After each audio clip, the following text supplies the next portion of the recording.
The Sleazebag Detective by Paul Martin. Read by the author. Copyright Paul Martin's Fine Films and Audiobooks 2018. The following story is a work of fiction. Any similarities to persons living or dead is purely coincidental and unintentional. Chapter 1. Down the Dark Alley. Down the dark alleyway, in a second-story apartment of the inner Melbourne suburb of Richmond, Sean Leem sat at his desk. His desk was clean and empty, but the rest of his room was a chaotic mess, strewn with folder after folder of unsolved client mysteries. Near the door was a waste paper basket that doubled as a spittoon. In his spare room was a rusting kettle for coffee and a hole in the floor that doubled as a urinal. He felt like a cold coffee on this afternoon, so he reached for the cup on his desk. Upon seeing the mould growing in it, poured it down the drain and hastily washed the mug with cold water and his fingers. He switched on the kettle. No sooner was the mug looking clean, and there was a knock at the door. "Coming," he barked. There was no response. He slowly opened the door with his left hand, whilst keeping his right hand in his pocket with his hand on the revolver. A woman stood there with a long trench coat on. "Are you the private investigator, Sean Leem?" she said. "Yes, and you must be Mary Anderson," he replied. "Mandy Anderson," she corrected him. "Come on in," he said, motioning to take a seat. She took her trench coat off and underneath had an exquisite red evening dress and a pearl necklace. She looked very disturbed and sombre. "Could I have a coffee, please?" she said upon hearing the kettle come to a boil. "Certainly," he replied. He now regretted only having one coffee mug, especially since it was chipped in two places near the top. He washed the wet teaspoon and dried it with his handkerchief, then put 2 teaspoons of sugar, 1 of coffee, and a tablespoon of milk powder and mixed. He walked back into the office and handed her the beverage. She took one sip, winced slightly, and put it on the desk. "So, what can I do for you?" he finally said, breaking the silence. "It's my husband. I'm very worried," she began.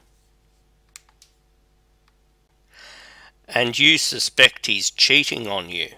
interjected Sean. "Yes," she said, looking surprised. "I deal with this all the time," said Sean. "Let me guess. He's coming home late every night, saying he's busy with work." "Yes, totally," replied Mandy. "But he still does romantic gestures like surprising me with flowers or things like that."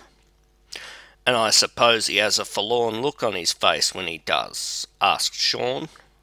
Mandy looked amazed. "You got that right, sir." "So at least he has a conscience. Has he spent weekends away from you?" asked Sean. Her eyes widened with realization. "Well, the last few months he has paid for me to go away on weekends to see my mother. Nor has he seemed to care about me being away so much. And I suppose what you want most of all is peace of mind," said Sean. She nodded faintly. "Well, as we say in the private investigator industry, no news is good news." Mandy gave a forced, tight-lipped smile. Sean may have looked somewhat dishevelled in his long brown trench coat, his tacky, run-down office, and his smelly coffee room, but when it came to words and selling his services, he was an absolute ace. Mandy sat there, transfixed, as he gave her multiple scenarios and explained some of the trickeries of divorce court, and how he could document evidence to give her the maximum win should it reach this stage. Sean had studied the law thoroughly, since this was highly necessary for being in the private investigator industry.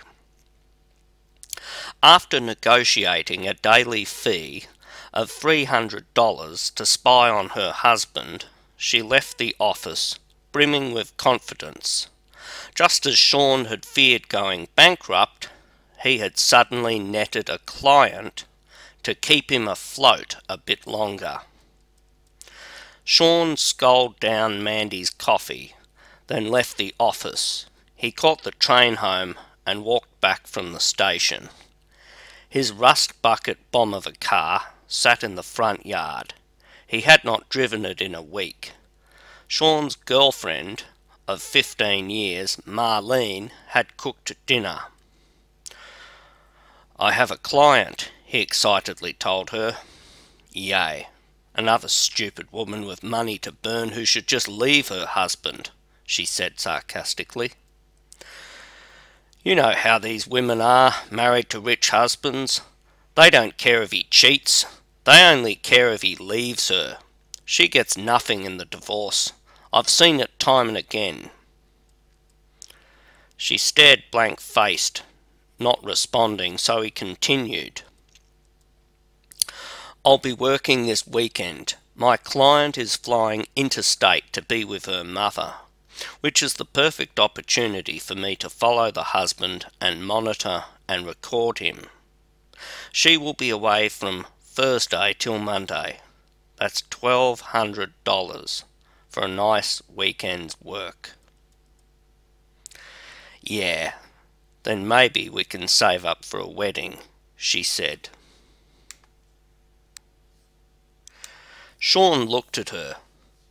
"Look, darling, you know that's never going to happen. Why ruin a good thing? And what's the rush to get married?" Pardon me for wanting to be made into an honest woman," she said, looking away from him. "I like things the way they are. Let's not ruin a good thing. Frankly, I find the whole prospect of getting married and walking down the aisle pretty scary." "And what exactly is so scary about marriage?" she asked. "It's one of the greatest forms of happiness in the world." "Bae, we've had this talk 1,000 times before. Things change when you get married. You know I hate that. I'll never change." "You got that right," she said coldly, and walked off to the bedroom.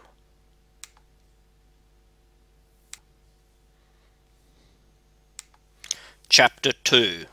Stalking. On Wednesday night, Sean got into his car and proceeded to drive, but the engine was flat. Not only that, but there were multiple problems with the car that would take days to fix at the mechanic.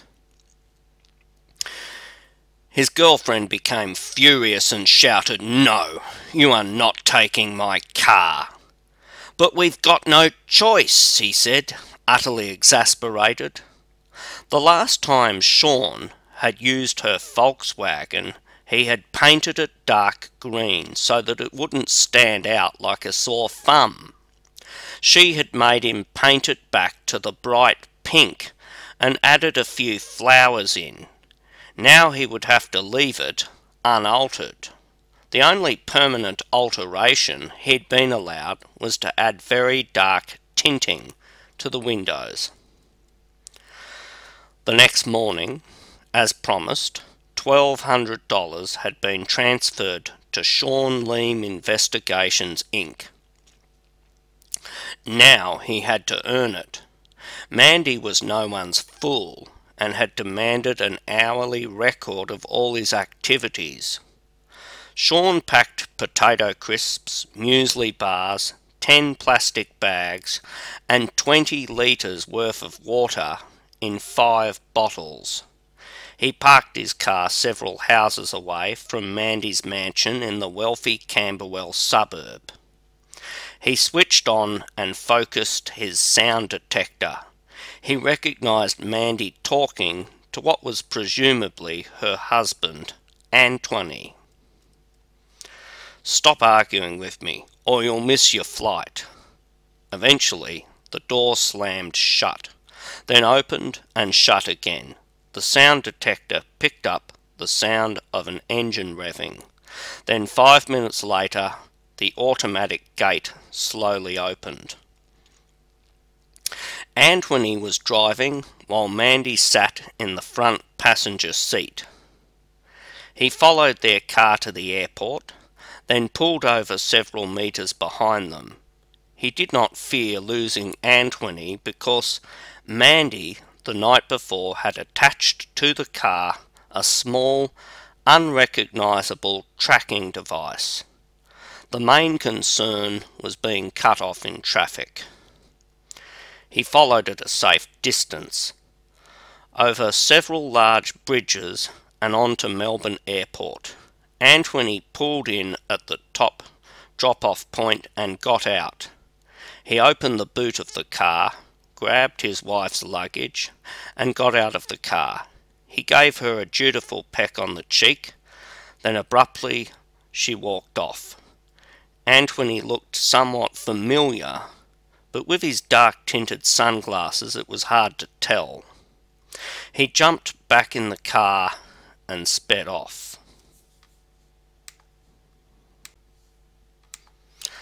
Antoine peered in his rearview mirror. "The same pink Volkswagen is following me," he thought to himself. Sean followed for about another half an hour. Instead of returning to Canterbury, he pulled in to a mansion at neighbouring Camberwell. Sean parked in the street 100 metres away, then waited. He waited for well over 2 hours. Then there was a knock on the window. "Yes, can I help you?" asked the detective. A fat, bald-headed man in his early 60s, in black and green uniform, stared ominously back at him. He was heavily armed, with an electronic ticketing gadget and a clipboard. "Move your car, sir. This is no parking zone," he barked, feeling immensely important with such authority and prestige. "I've got important business, detective business, so buzz off," said Sean, and he rolled up his window. There was another knock on the window. "What now?" snapped Sean. "If you're a detective, I need to see some proof," said the parking officer. Sean glared at him, then reached into his trench coat. He passed his badge and licence to the parking officer. The parking officer looked at it for a while in complete silence, then he spoke.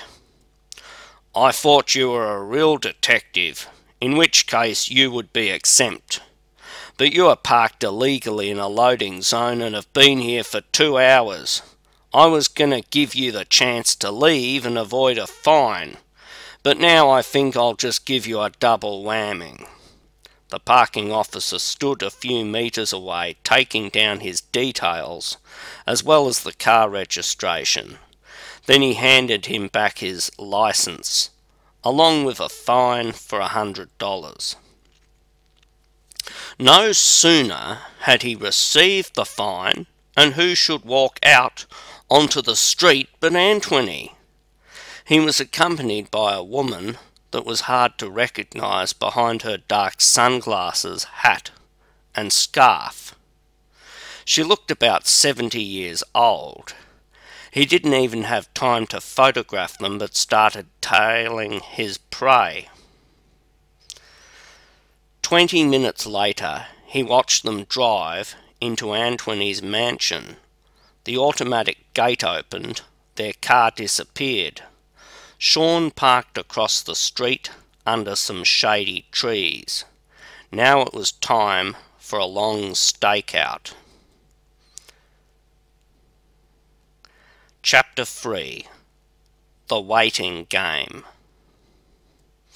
Sean was prepared for the next few days. It was now lunchtime Thursday, so he tucked into free muesli bars and a large bottle of iced coffee. Mandy had planted several sound detectors inside the house, and Sean had the device turned on, waiting for the couple inside to start talking. After a while, he could hear the television turned on, with test match cricket playing. He realised that Mandy had attached the sound device to the television. How dumb could she be? He thought to himself incredulously. That would drown out any background noise. But where had she put the other device? He got his answer an hour later when the radio was turned on. It was playing a commentary on abstract art, but the station kept going in and out of reception with the awful static constantly playing. Inside, Anthony and the woman were busy packing their suitcases. Once they were packed, they sneaked out into the backyard with their suitcases. There was an opening in the back fence. They ran across the yard of their neighbour, a stingy old woman who they knew was away visiting a friend, thanks to the tip-off they had been given. Her backyard had a narrow passage that led to the front yard. The front gate was not locked, so they were out on the street. Next, they hailed a taxi, and a few minutes later, they were off to the airport. Sean had no idea that they had fled and was waiting with his eyes glued to the front gate, waiting for it to open. Once they came out, he would have to tail them. If he fell asleep on the job, he might miss a vital opportunity to follow them, do surveillance, and get evidence. Now he was busting to go to the toilet, and an urge for diarrhea. He could not leave or go anywhere. He grabbed his plastic bag, did his business, then tied up the bag tightly. Now he felt more relieved, despite the car reeking of his foul stench. It was now dark. He noticed from the sound detectors that the radio and television had been left on. The radio continued playing its static sounds that blurred out the background noise. The television was now playing boring infomercials about an exercise gadget from America. He continued staying awake all night long. Throughout the next day, it was even harder. He began the morning, having had no sleep the night before for the past 24 hours, and having seen no sign of the couple since midday yesterday. He grabbed his next plastic bag for a dump, then placed it under the seat of the car. Then his phone rang. "Hello, Sean speaking." "Hi, this is Mandy. How is everything going?" said a voice on the other end. "Well, I tracked them down from when your husband left the airport, collected a woman. Now they've gone inside your house together. They haven't even moved there once since they arrived yesterday. I'm even wondering if they may have exited through your backyard or something," said Sean. "No, that's not possible," said Mandy. "I even spoke to Anthony just a few minutes ago. He's at home, he's watching an infomercial which I could hear in the background. He said he's going out to lunch to some expensive restaurant at 12:30 p.m. It's called the Penguin Palace. It's near the beach on the Mornington Peninsula." "OK, I'll be there for lunch," said Sean. He leaned back in his chair and decided to take a cat nap. Before he knew it, he was fast asleep. It was 6 a.m. Sean awoke startled, realising he had been asleep for hours. He checked the time. It was almost 11 a.m. Friday. He looked around for any evidence of Anthony. Then it occurred to him that he should not be seen following Anthony again, especially in such an inconspicuous car like the pink Volkswagen. Since he already knew the intended destination, he revved up the engine and started heading for the Mornington Peninsula. He wound down the window to give the car some much-needed ventilation. The car still stank from the plastic bags of cack, and he intended to throw them away once he got the chance. But there were too many cars around, and he did not want to be reported. As he neared the Mornington Peninsula, there were less cars around and it was more remote. He came to a winding road on a mountainside, leaned down and picked up the first bag and hurled it out the window as he came around a corner. He only noticed the oncoming car after the plastic bag exploded all over their front windscreen. In his rear-view mirror he saw the car hurtle off the side of the road and roll down the mountainside. He would have wanted to stop and see if they were okay, but he had a job to do, so he kept pressing on.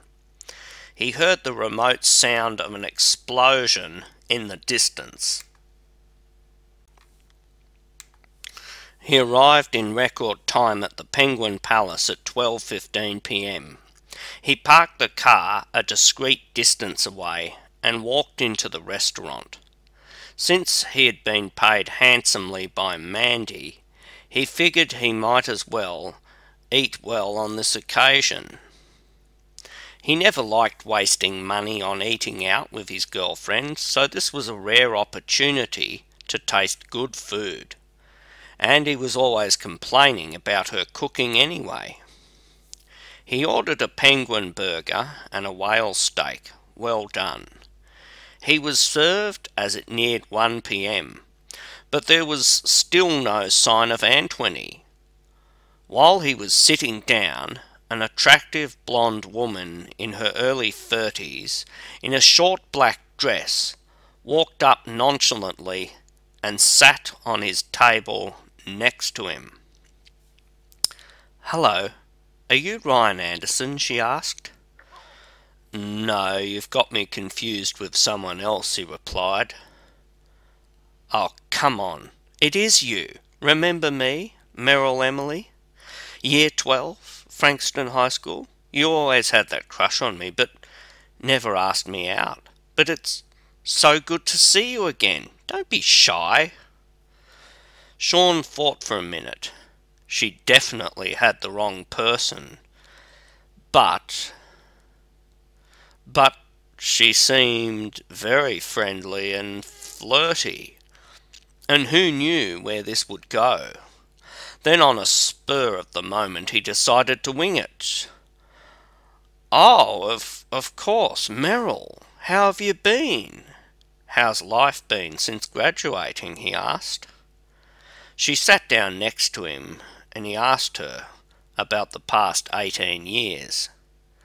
He paid for a couple of drinks in the hope of getting her drunk. She drank her drinks down, then excused herself to the ladies' room. After he had finished his meal, he ordered some lobster tails, then waited a while longer. Still no sign of Antoine. The girl in the black dress had not returned from the ladies' room either. She seemed to have disappeared as mysteriously as she had appeared. He ordered a small serving of chips, then a glass of cola. It was now 3 p.m. It was now obvious that Antoine had cancelled his plans, and he should have just waited longer. He had spent $250 on his lunch outing. As he returned to his car, he found that the rear tyre had been flattened. He changed it, then hurried over to the tyre shop to buy a spare one for $100. Then he headed back to the city. As he returned to the site of where he had thrown away the first bag of cack, he saw the road was partially blockaded. Police and paramedics were on site. At the bottom of the mountain he could see the burned-out remains of a car that had recently fallen off the cliff. He saw paramedics pulling a blanket over the charred remains of 2 people. He waited until a policeman gave him the go-ahead to continue driving. Soon it was dark. He remembered he still had the other bag of cack to get rid of. Then he saw an opportunity. A police car from the highway patrol was pulled over at the side of the road. Their lights were flashing, and the officer was leaning into the front window to the driver. This was one time that the police paid no attention to anything around them. Sean wound down the window and hurled it at the police car. It splattered all over the rear car door, just out of visibility from the driver. The highway patrol officer seemed oblivious as he slowly disappeared in the rearview mirror. As it neared 6 p.m, he was back waiting outside the house. Meanwhile, on the other side of the country, on a tropical resort at the Whitsundays, Mandy lay on the bed of her large hotel accommodation. There was a knock at the door. She opened it. Who should be standing there but Antoine and the woman? Mandy gave Antoine a big hug and kiss. "Hello, darling," she said, hugging him tightly. Then the woman spoke. "Hello, Mandy, darling," she said. "Hi, Mum," said Mandy as the 2 ladies embraced. "Let's enjoy our holiday, shall we?" Chapter 4. Playing the Player. Sean was struggling to stay awake as it reached midnight. Mandy had rung and assured him that Antoine was back at home and had simply opted to eat locally. Then a car pulled up behind him with their high beams on. Sean stuck his middle finger at them and gestured at them to get lost. But they didn't move. Sean stayed where he was put. Then the vehicle turned on its red and blue siren lights. There was a knock on the window. Sean opened the door. The policeman took a quick step back and put his hand over his mouth and held his nostrils together. "Yes, officer, can I help you?" "What's your business here?" asked the police officer. Without saying anything, Sean handed his PI licence to the police officer. "So you're a private investigator on a job, eh?" said the policeman out loud. Sean cringed and nervously looked around. He could see numerous neighbours not used to seeing police siren lights in their neighbourhood coming out to investigate. Most of them were wealthy people living in early retirement and didn't need to go to bed early. "I asked you a question, sir," said the police officer. "Yes," said Sean loudly, immediately regretting that neighbours might hear him. "There's been complaints of you relieving yourself against the trees. Your car also smells disgusting," said the officer. "Not true. Their word against mine," said Sean. "Oh, and there's no laws against having a stinky car?" "Indeed not," said the officer. The officer took his licence, sat in the police car typing in the details onto the police computer. After a few minutes, he got up and walked over to Sean. "So you're a former police detective," said the officer, handing back his licence. Sean stared back coldly, not saying a word. After an awkward pause, the officer spoke again. "Well, sir, you're not breaking any laws. Your licence is legit, but don't give us an excuse to move you on." After the police left, things became awkward. He could see people coming out and walking up to his car. They were on their phones, taking photos of him or ringing people up. And yet, despite the big spectacle, he could not see Anthony or his mysterious woman companion anywhere nearby. He was now becoming increasingly paranoid, wondering if he was being played. But why? What if Mandy was also in on the job? No, that wouldn't be possible. After all, Mandy had paid $1,200. Also, with the costs mounting, he was beginning to wonder if this job would cost him more than he would earn. Feeling like a complete failure and utterly demoralised, he sunk into his back seat. He started nodding off. He slowly woke up hours later. There were no nosy neighbours in sight, but a tow truck was right next to his car. Two burly men stood on the back of the tow truck. Their muscles were bulging and they had hats on that obscured their faces. Sean could feel their eyes on him and his car. He became unsettled and sat anxiously waiting to see what would happen next. The tow truck reversed, so its rear end was close to Sean's front bonnet. Sean then climbed into the front seat and put the keys in the ignition should he need to speed off or ram into the goons or simply to feel more prepared. Then the two men knelt down and picked up a huge long pipe that was covered in thick cement. Sean looked on in disbelief as they hurled it towards his car. It landed with a terrific bang on his bonnet. He could hear the smashing sound of his carburettor being busted as this behemoth mercilessly ploughed into his engine. He sat there in stunned silence, but only for a few seconds. He turned the ignition to start the car, but nothing happened. He turned it again. Frantically realising he would lose them, he rushed out of the car after the goons, who were speeding off in a great hurry.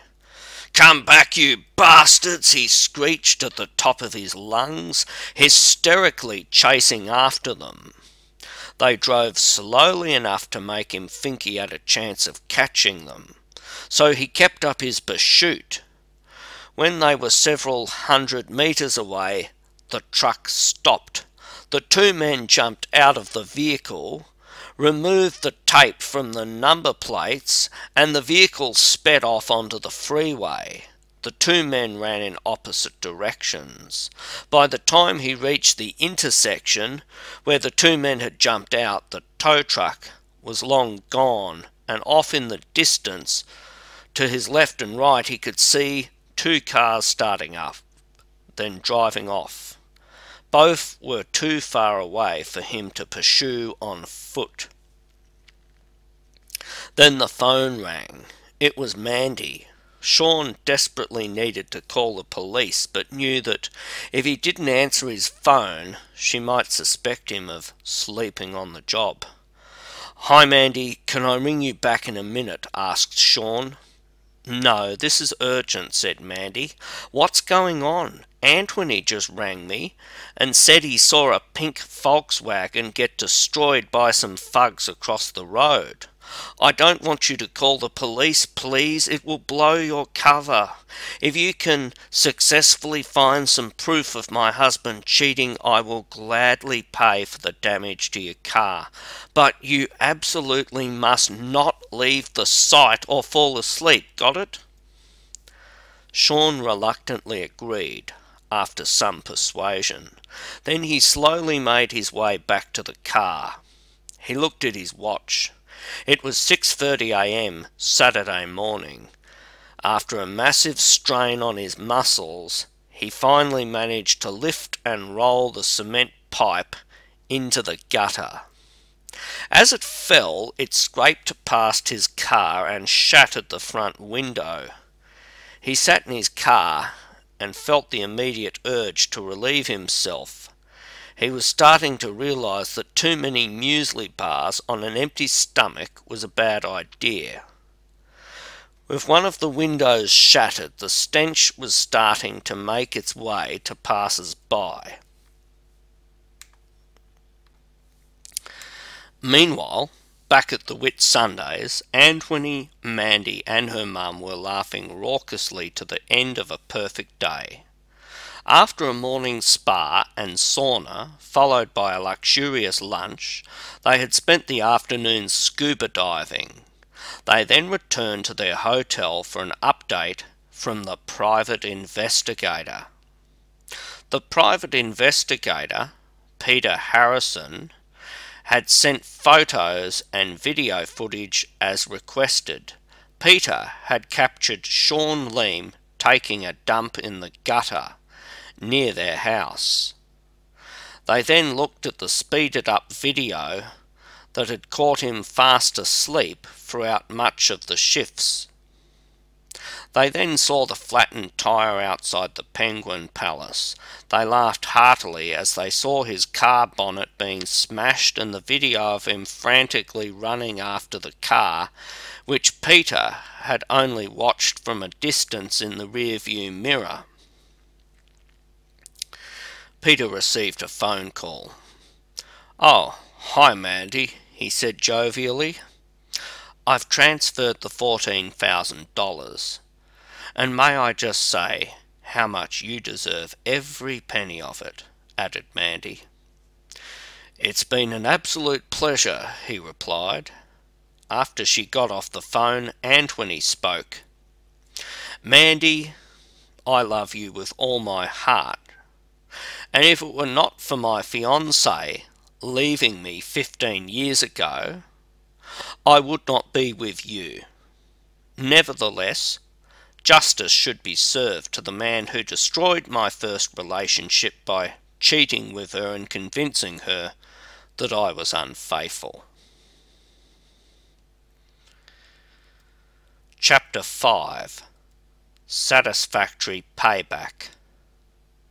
It was now 6 p.m. Saturday night, and a police car was approaching Sean Leem's car. The same police officer he had met several days before approached him. "Hello, Sean Leem. I'm Sergeant Gilroy. There's been reports of antisocial behaviour from 4 different witnesses. We were even sent video footage by an anonymous concerned citizen. I'm arresting you on suspicion of drug abuse. You're coming in." You can't arrest me. I know my rights. I know how this system works.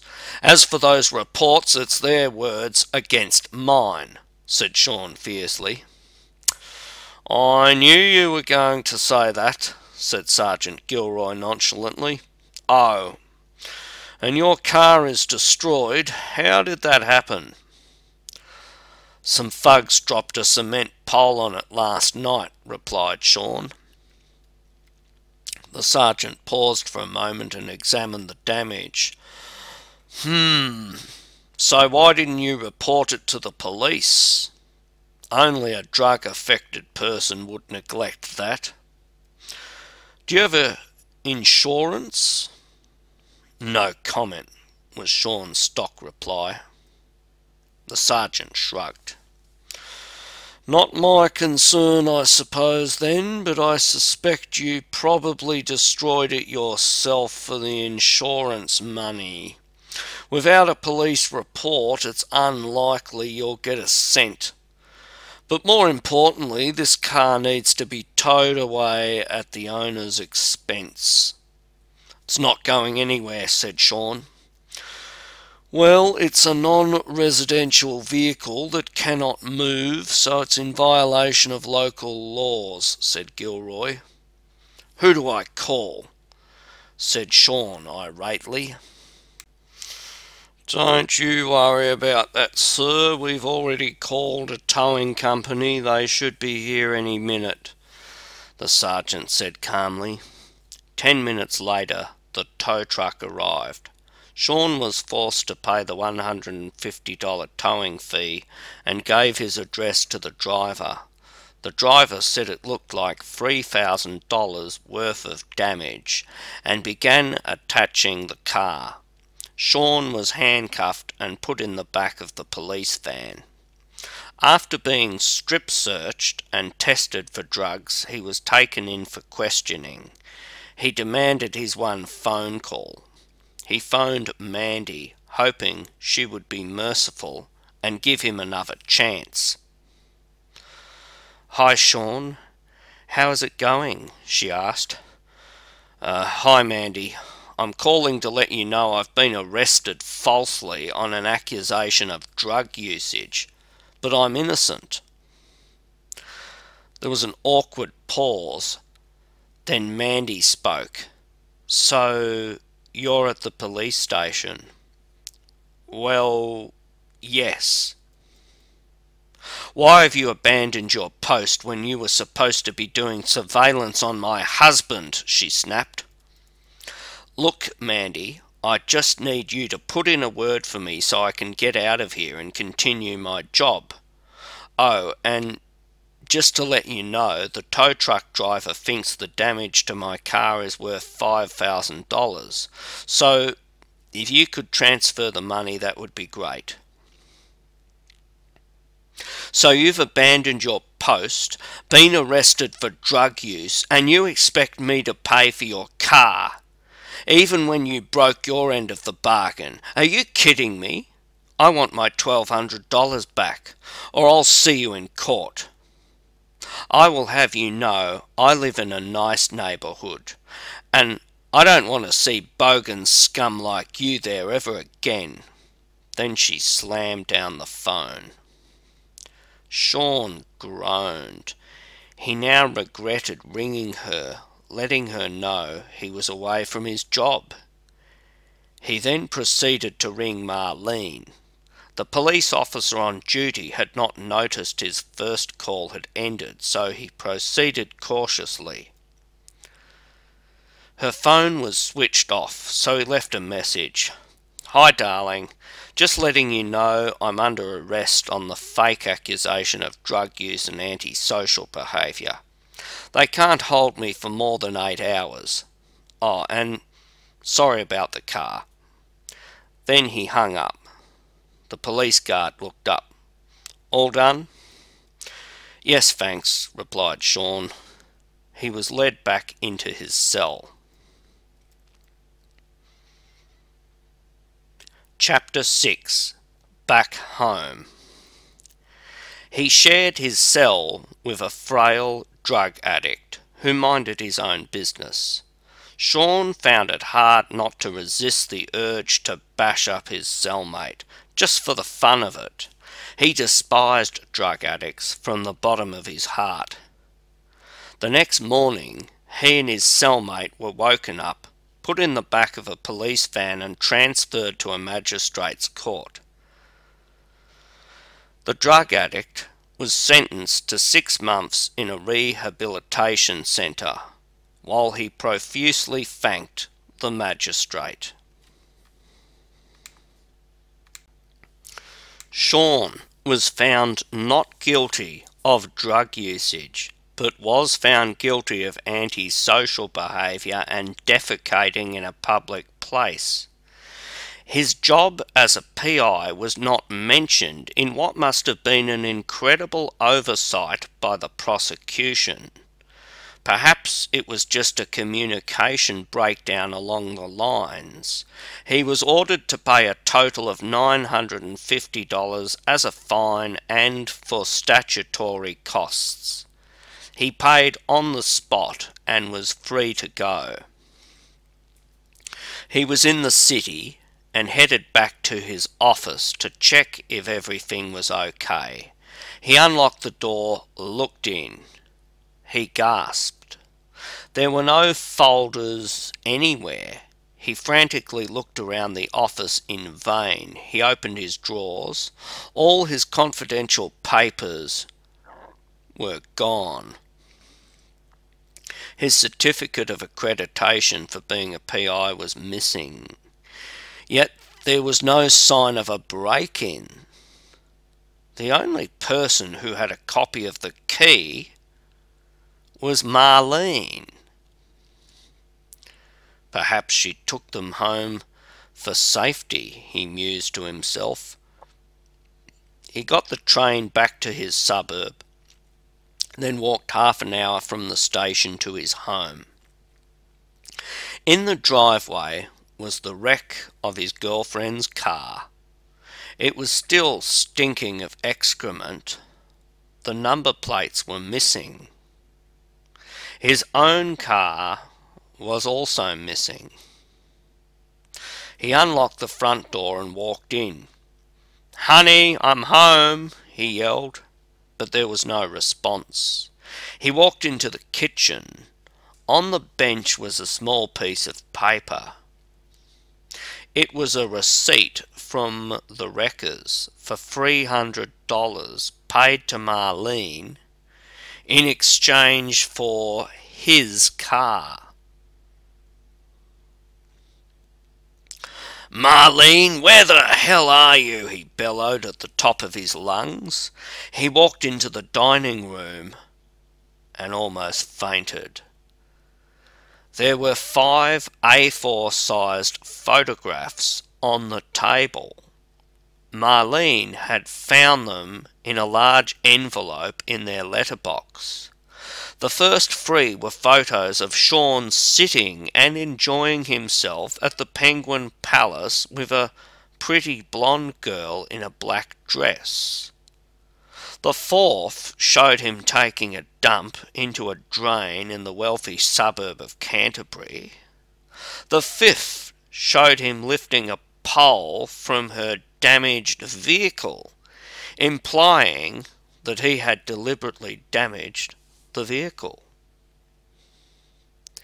He headed through every room in the house, silently looking for her. He arrived lastly at their bedroom, at the end of the house. He opened the door, half expecting to see her cowering in fear from his wrath. But she was gone. He opened the cupboard. Most of her clothes and shoes were gone. A few items of clothing she never wore were still there. Her precious photos were missing as well. No thief would do this. She had left him. "No, she hasn't left me," he muttered to himself in desperation. "I'll get her back. I love her, and she loves me. We're meant for each other." He headed for the backyard to clear his mind. What he saw made his blood run cold. Amid all the usual junk lying around the yard, he spied his folders piled up. But they were empty. He looked over at the outside barbecue. There were fresh white ashes. He groaned in agony. He sat in a state of desperation for several hours, brooding over his situation. Why had she been so ungrateful to him? Didn't she recognise what a great relationship she had? He decided to phone her mother. "Hello? Jane speaking," came the answer. "Jane, Mum, it's Sean here. How are you?" he stammered. There was a dead pause for a moment. Then she spoke slowly and cautiously.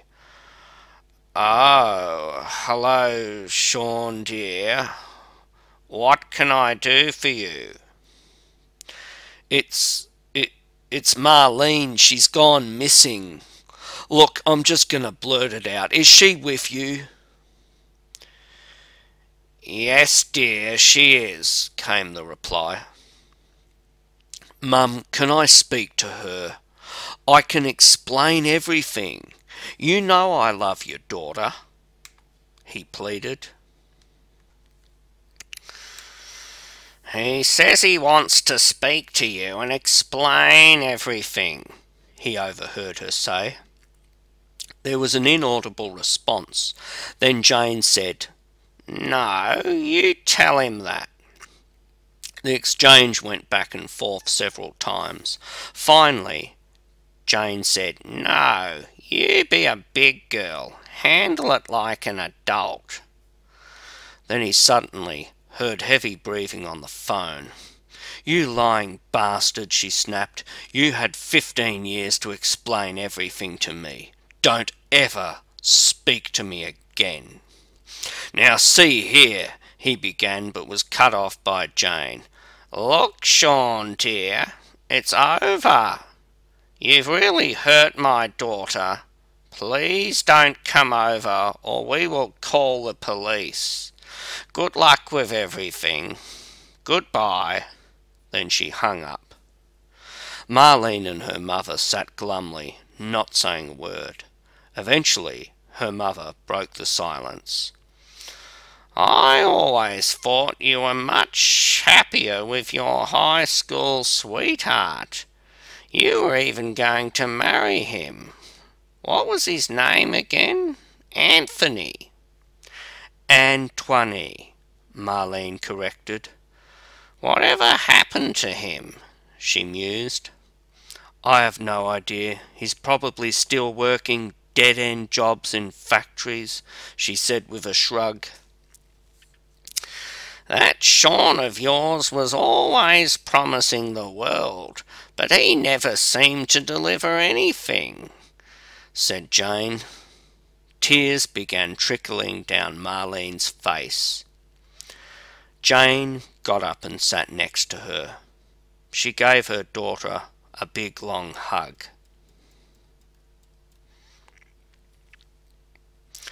Epilogue. 9 years later, Sean Leem sat at his office as another stressful day came to a close. The security industry had no shortage of people wanting work, but a huge shortage of competent people that could actually do their work. Unprofessional security guards were a constant reminder that he could lose his contracts at any time if they didn't do their jobs properly. This stressful situation was precisely why his company could not hire more than 10 guards at a time and was not growing, despite having a turnover of more than 70 people in a single year. He had done his best to suck up to the clients without valuing his guards. As a result, very few wanted to work for him, and he always seemed to be scraping the bottom of the barrel. He often had to put enormous pressure on the two beleaguered supervisors only to see them burn out and get replaced by other people. He couldn't trust anyone he worked with, so he often used his PI skills to spy on them and encourage them to spy on each other. He blamed them for his company's $500,000 debt and did his best to remind them of the bleak situation they were in. He went outside for another cigarette and tried to look on the positive side. It was only 2 more weeks and his mail-order bride would be arriving soon. He had already sent her thousands of dollars, including funds for an air ticket from Thailand, but had barely spoken to her. He hoped he was not being scammed as he had with that Ugandan woman.